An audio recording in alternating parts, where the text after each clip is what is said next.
আগেই বলছিলাম বাবা,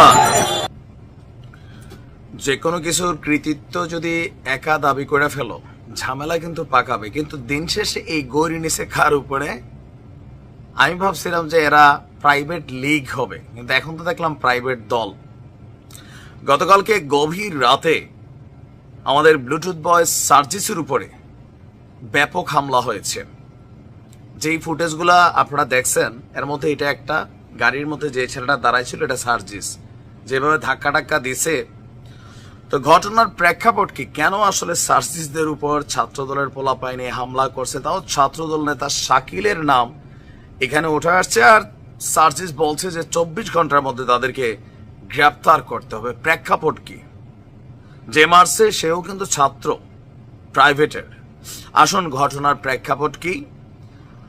ইফতারের পর বসুন্ধরা আবাসিক এলাকার প্রাইভেট ইউনিভার্সিটির সহযোদ্ধাদের সাথে চায়ের আড্ডা দিতে গিয়েছিল সার্জিস আলম। আর সন্ধ্যা 7টা থেকে রাত 10টা পর্যন্ত সেখানে গল্প আড্ডা দিয়েছে সার্জিস। আর এনএসইউ, আইইউবি, এআইইউবি, ইউআইইউ এই 4টি প্রাইভেট বিশ্ববিদ্যালয়ের শতাধিক ছেলেপেলে যারা সার্জিসের অনুসারী। প্রাইভেটের মধ্যে দুইটা গ্রুপ আছে। একটা হচ্ছে মূল গ্রুপ যারা সার্জিসদেরকে বয়কট করেছে, প্রত্যাখ্যান করেছে, কারণ ঢাবি কেন্দ্রিক সিন্ডিকেট হয়েছে এই দল, এটা তাদের দাবি। বাট প্রাইভেটের মধ্যে একটা অংশ আছে যারা আবার সার্জিসদেরকে অনুসরণ করে পদ পদবীর লোভে, এমনটা দাবি হচ্ছে প্রাইভেট ইউনিভার্সিটির ছাত্রদের।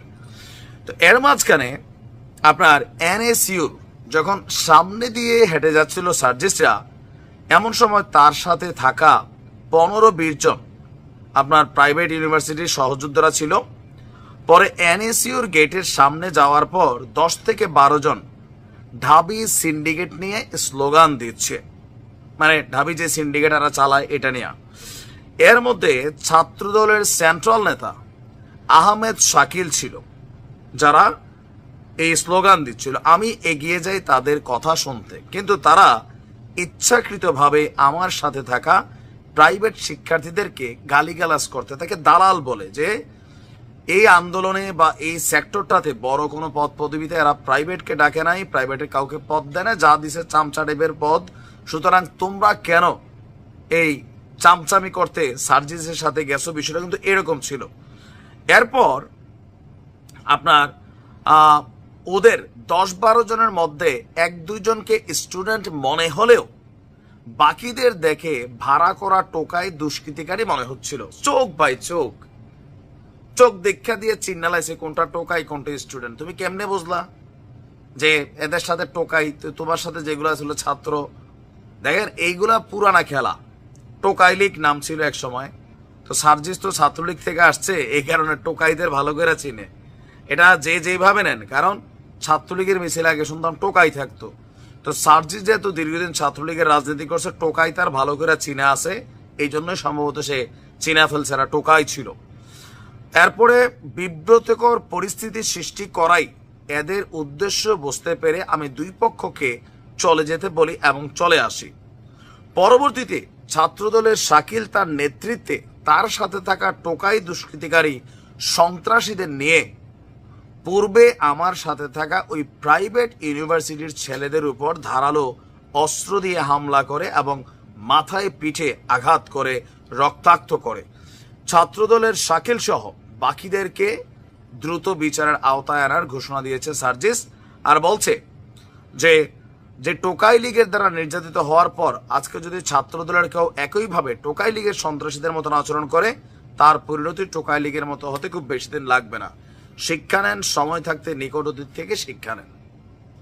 সার্জিসে কিন্তু মারছে, আমরা ওই ভিডিওটা দেখছি, তবে রক্তাক্ত হয় নাই, ধুমধাম কয়েকটা কিলঘুষি খিচা ফেলছে। তো এই যদি হয় আমাদের আগামী দিনের ভবিষ্যৎ রাজনৈতিক নেতাদের পরিণতি, তো বুঝতে হবে যে আগামী দিনে রাজনৈতিক দল হিসাবে মাঠে নামা। কারণ ভাই রাজনীতি তো রাজনীতি, এখন তোমরা আর ছাত্র না। এখন যদি ধরেন ছাত্র দলের একজন নেতা কোনো একটা ইউনিভার্সিটিতে গিয়ে পোলাপেনের সাথে আড্ডা দেয়, ঘটনা ঘটলে এটা পলিটিক্যাল ঘটনাই, জোর যার মুল্লুক তার। এখন যেমন আমাদের সমন্বয়করা জোর করে বিভিন্ন জায়গায় মুল্লুক চালাচ্ছে, ওই রকমই আর কি।